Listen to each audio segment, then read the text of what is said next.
Olá, graça e paz em nome de Jesus. Que alegria podermos estar juntos todas as manhãs, das 9 às 9h30. E agora nós estamos lendo aí esse livro abençoado do pastor Tiago Brunet, 12 dias para atualizar sua vida. Nós iniciamos nessa última terça-feira. E na última terça-feira nós estivemos lendo o capítulo 1, Quem é você? Na nossa quarta-feira nós estivemos lendo sobre capítulo 2, O poder do mentor. E agora, ontem, nós estivemos falando sobre o Código da Sabedoria, o capítulo 3. E hoje nós chegamos aí ao capítulo 4, A arte da comunicação. A arte da comunicação.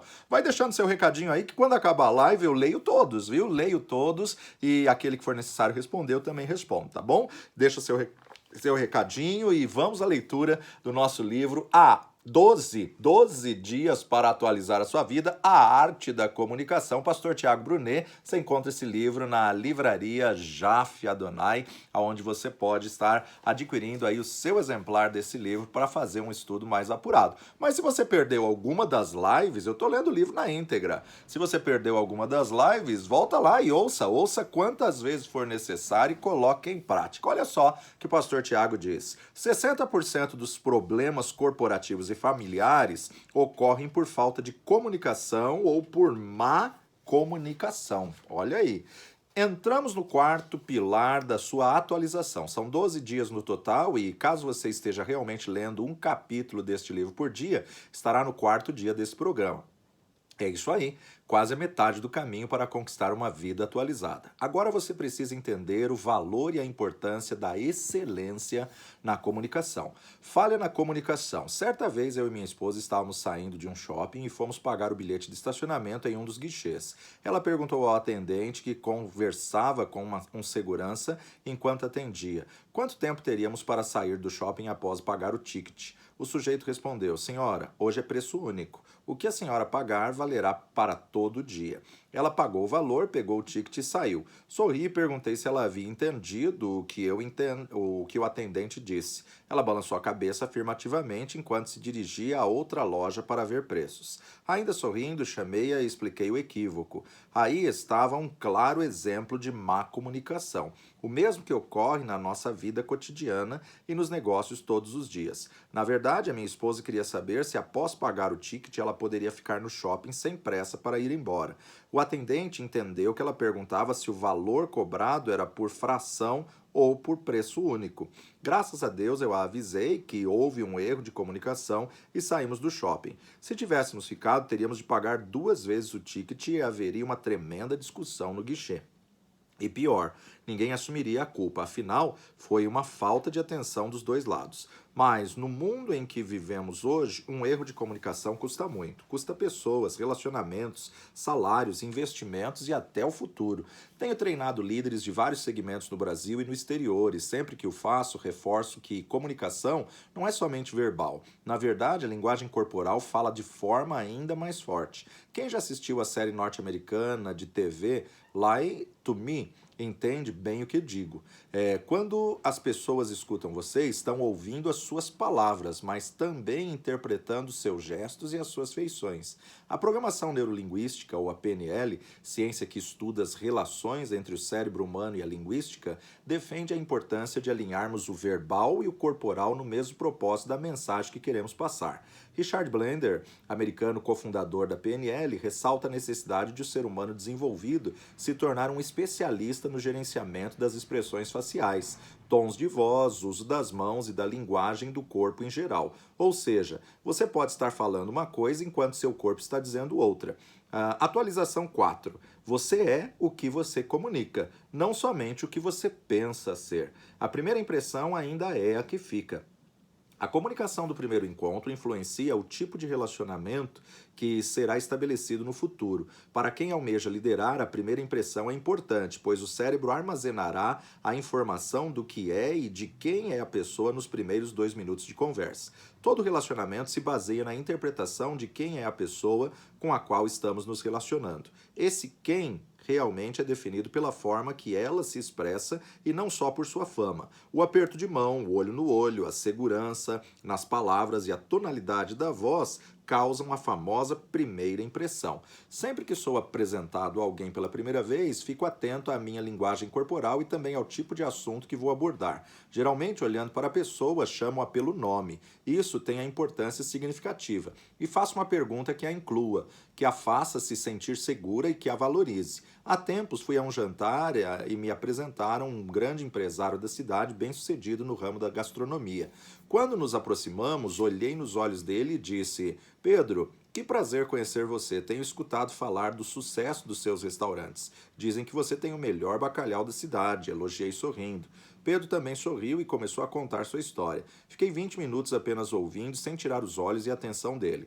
Nós nos despedimos e cada um foi para sua mesa. No final, um amigo em comum veio comentar que Pedro o abraçou e disse: Obrigado por me apresentar a esse cara fantástico. Nossa, muito inteligente e educado. Gostaria de tê-lo como amigo convidado nos nossos restaurantes. Eu fiz uma colocação, uma pergunta e o escutei por 20 minutos. Isso foi tudo. A expressão do corpo é a denúncia da alma. Um ditado romano expressa bem a arte da comunicação. A mulher de César não basta ser honesta, ela tem que parecer honesta. Como já mencionei no capítulo 1, somos o que comunicamos, não apenas o que pensamos ser. Você pode esconder quem é você, mas só o faz quando está calado e imóvel. Falando e gesticulando, você revela muito sobre si mesmo. Acredite, conheço líderes formidáveis que nunca terão destaque na sociedade porque não conseguem desenvolver a arte da comunicação. Dificilmente terão seguidores, já que não conseguem expressar seus ideais e motivações. Não se trata de ter eloquência ao falar, apesar de isso ser bem importante, muito menos de rir ou ser simpático, o que também é fundamental. Trata-se de dominar as linguagens verbal e corporal, de saber gerenciar as palavras. Trata-se da abordagem estratégica, linguagem verbal e corporal. Você pode se comunicar com os olhos, com as mãos, com as sobrancelhas, uma forma muito comum e de várias outras maneiras. Até pelo suor do corpo você comunica algo. Já pensou nisso? As palavras são usadas apenas para comunicação direta, mas acredite, as pessoas utilizam no dia a dia muito mais a linguagem corporal do que a verbal. Por isso, homens como Barack Obama tinham tudo para não darem certo. Como a própria biografia do presidente dos Estados Unidos revela, ele nasceu em desvantagem, pobre, estrangeiro e negro em um país marcado pelo racismo, o que tornou Obama o homem mais poderoso do mundo. Durante seu mandato como presidente dos Estados Unidos, de 2009 a 2016, foi sua capacidade de se comunicar. Digo o mesmo sobre Martin Luther King Jr., 1929 a 1968, o grande líder norte-americano da luta pela igualdade social. Seus ideais foram fantásticos, mas foi sua forma de comunicá-los que o promoveu e estendeu seu legado. Gerenciamento de palavras. Algumas palavras potencializam ou enfraquecem a nossa capacidade de comunicação. O uso da conjunção adversativa, mas, por exemplo, cancela tudo que foi dito antes. Quem já ouviu a seguinte frase: Fulano, você é gente boa, eu até gosto de você, você é um bom profissional e tudo, mas... Sabe do que estou falando? Essa é uma palavra de negação, de cancelamento. Deve ser evitada por alguém que tem uma vida atualizada. Poderíamos substituir facilmente o mas pelo e se? Fulano, você é gente boa, eu gosto de você, como profissional você é excelente. E se começasse a chegar nos horários determinados pela diretoria, sua produtividade iria triplicar e você evitaria desgastos com os colegas. Ou seja, trocamos uma palavra de cancelamento por uma de encorajamento. A palavra não também deve ser retirada do nosso vocabulário. Quem tem filhos sabe o poder que a palavra não tem para atiçar ainda mais a criança a fazerem o que é proibido. Joãozinho, mamãe vai sair, não faça bagunça, não toque nisso, não use o telefone. Toda essa negativa leva o cérebro da criança a pensar em todas essas possibilidades. O certo é passarmos as ordens e os comandos indicando o lado positivo do que queremos dizer. Joãozinho, mamãe vai sair, comporte-se, leia um livro e assista um programa educativo. João, fique apenas no seu quarto. E por aí vai. Outra linha sobre como gerenciar as palavras foi nos ensinada por Salomão. A resposta calma desvia a fúria, Provérbios 15:1. O texto nos conduz a uma reflexão sobre o poder das palavras. O que falamos detona uma bomba relógio ou a desarma. O treinamento para gerenciar as palavras deve ser constante e permanente. Nunca estaremos suficientemente preparados. O silêncio também é uma forma de comunicação. A pessoa sábia fala pouco, pois entende que informação é poder. Quanto mais você fala, mais poder está dando a alguém sobre você. Gerenciar as palavras também inclui a arte do silêncio. Quem conhece o poder de uma palavra valoriza mais o silêncio. Por isso, fale menos e escute mais. Guarde a língua, selecione as palavras. A sabedoria habita em quem prefere ouvir. Tiago 3,2 expressa um pensamento poderoso. Todos tropeçamos de muitas maneiras. Se alguém não tropeça no falar, tal homem é perfeito, sendo também capaz de dominar todo o seu corpo. E continua pegando pesado nos versículos de 8 a 12 em diante. A língua, porém, ninguém consegue domar. É um mal incontrolável, cheia de veneno mortífero. Com a língua bendizemos ao Senhor e Pai, e com ela amaldiçoamos os homens feitos à semelhança de Deus. Da mesma boca procedem bênção e maldição. Meus irmãos, não pode ser assim. Acaso podem sair água doce e água amarga da mesma fonte? Meus irmãos, pode uma figueira produzir azeitona ou uma videira figos? Da mesma forma, uma fonte de água salgada não pode produzir água doce. Muito cuidado com as palavras. Segundo a reflexão anterior, da sua boca não pode sair coisa boa e ruim ao mesmo tempo. Decida que tipo de fonte você é. Veja um exemplo que vem da política brasileira. Apesar de ter sido eleita e reeleita presidente do Brasil, Dilma Rousseff atraía a crítica de muita gente. Mas aqui não cabe fazer uma análise política. O que chama a atenção é que alguns pronunciamentos de Dilma faziam dela alvo de muitas piadas e de farpas que minavam sua credibilidade como gestora da nação. No fim de julho de 2015, ao encerrar seu discurso durante o lançamento do programa Pronatec Jovem Aprendiz na micro e pequena empresa, ela afirmou: "Não vamos colocar uma meta, deixaremos em aberto e, quando atingirmos ela, nós dobraremos a meta." Como assim? Se a meta vai ficar em aberto, como ela poderá ser dobrada? A frase de Dilma até hoje rende piadas e provocações. E quem se opõe a ela por motivos políticos tem nesse episódio uma riquíssima fonte de inspiração para novos ataques. O caso é tão ruim que o que ficou gravado na lembrança de todos foi essa declaração, essa falha de comunicação. Quem se lembra de que naquele dia Dilma estava anunciando um programa para qualificar mão de obras de jovens e incentivar o empreendedorismo? A declaração roubou o protagonismo do programa e fez da presidente motivo de chacota. Aliás, mais de 6 meses depois, teve bloco de carnaval no Rio e São Paulo, desfilando com músicas que repetiam "Vamos dobrar a meta." Outro caso nacional envolve o apresentador de TV Luciano Huck. Popular em todo o Brasil, com fama de bom moço e bom pai de família, tanto é que é garoto propaganda de um dos maiores bancos do país. Na época da Copa do Mundo no Brasil, em 2014, Huck publicou em seus perfis no Twitter e no Facebook a seguinte mensagem: "Carioca? Solteira? Louca para encontrar um príncipe encantado entre os gringos que estão invadindo o Rio de Janeiro durante a Copa? Chegou a sua hora. Mande fotos e diga por que você quer um gringo sob medida." A mensagem dava início à produção de um novo quadro no Caldeirão do Huck, que ele apresenta na TV Globo, rede da maior audiência no Brasil. E o que poderia ser apenas mais um programa para juntar namorados na TV, transformou-se num grande desastre para a imagem do artista. É que, imediatamente às publicações, ele passou a ser acusado de oferecer as brasileiras para estrangeiros. Militantes da luta pela igualdade de gênero e contra a exploração sexual bombardearam a mensagem do apresentador. E não só quem milita na área, muitas mulheres e homens cidadãos comuns comentaram nas redes sociais que se sentiram ofendidos. É bem verdade que até houve quem achasse a proposta uma boa oportunidade. Entretanto, nesse caso, a crítica venceu e Huck apagou as suas mensagens de seus perfis pouco depois de a polêmica crescer na internet. Horas depois de deletar o texto, no fim da tarde do mesmo dia das publicações, a Rede Globo emitiu nota dizendo que Luciano Huck, assim como toda a equipe de seu programa, é contra qualquer tipo de violência e sempre apoiou campanhas contra a exploração sexual de mulheres. Que tiro no pé, não acha?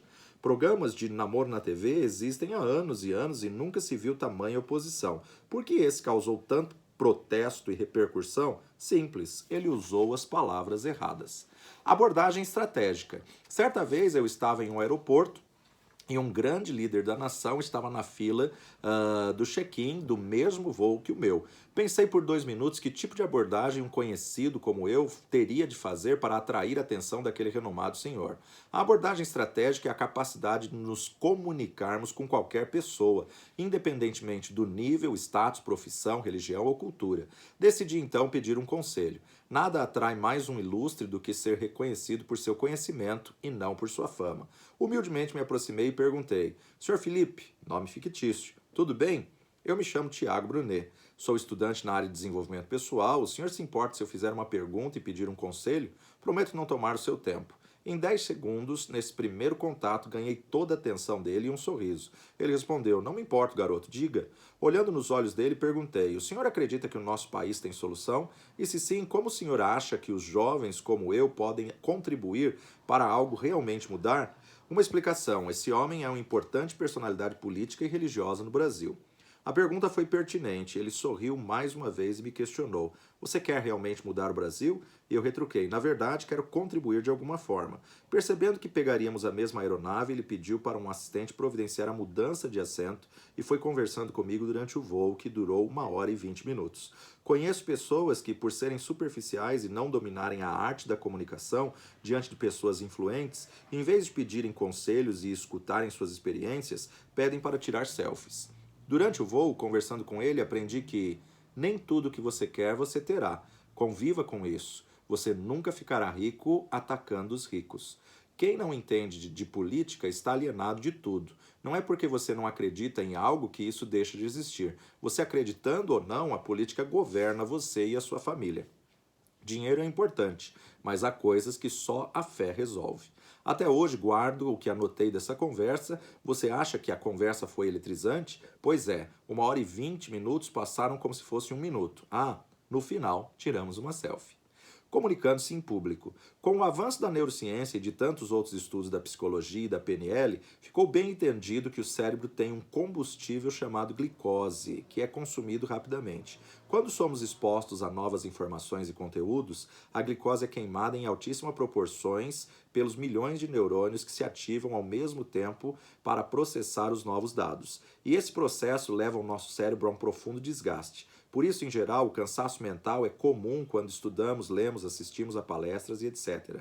Assim, concluo que o tempo, a duração de uma palestra ou qualquer tipo de comunicação em público é fundamental para evitar o desinteresse e o cansaço dos interlocutores. No livro TED, Falar, Convencer, Emocionar, Carmine Gallo, um dos maiores coaches de comunicação mundial, ensina com base em suas pesquisas que 18 minutos são o tempo ideal para uma palestra em público. Uma fala com menos de 18 minutos deixa a impressão de que faltou conteúdo a ser comunicado. Já uma com mais de 20 minutos faz iniciar o processo acelerado de esgotamento da glicose do cérebro, o que provocará cansaço nos ouvintes. Eis um desafio. Qual o tempo ideal para suas apresentações em público?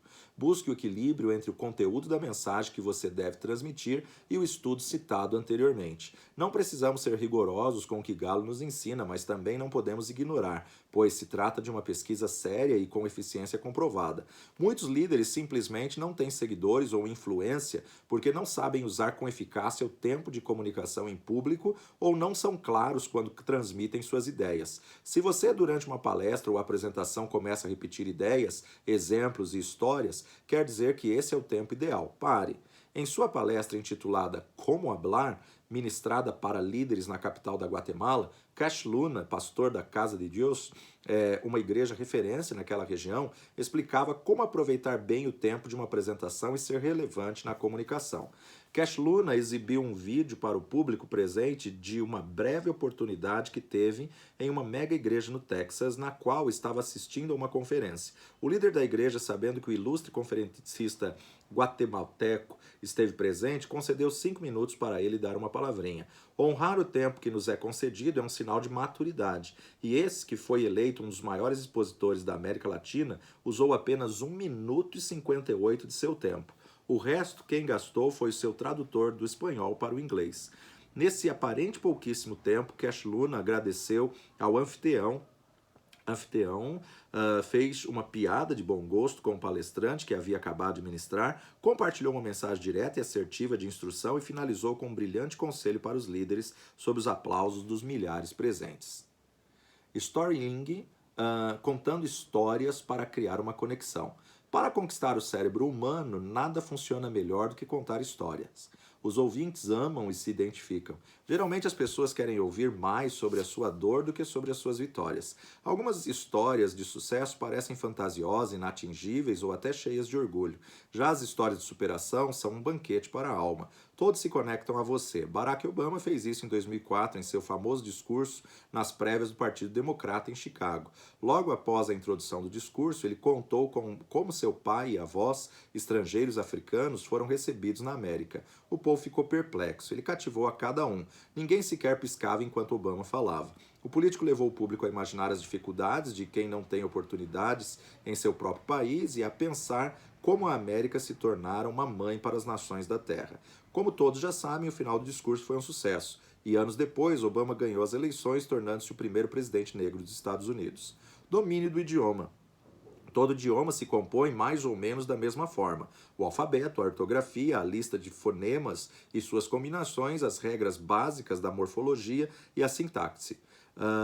Acredite, um erro de português, no nosso caso, pode tirar o crédito de todo um discurso. O alto enriquecimento intelectual, o acesso à cultura e o uso da inteligência corporativa, crítica e analítica, afiam as habilidades da comunicação e da expressão. Por fim, aprenda a se comunicar de forma multifocal. Corpo, alma e espírito integrados em uma só mensagem. O resultado será o sucesso de tudo que você comunica. É importante lembrar que, como qualquer outra arte, aprender a se comunicar com efetividade pode levar um tempo.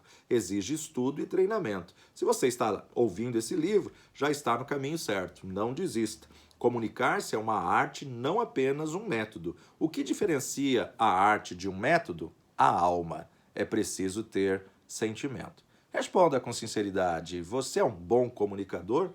As pessoas entendem o que você quer dizer? Como você se sai falando em público, você tem algum medo? Você usa bem a linguagem verbal e corporal? O que você fará a partir de agora para melhorar a sua comunicação?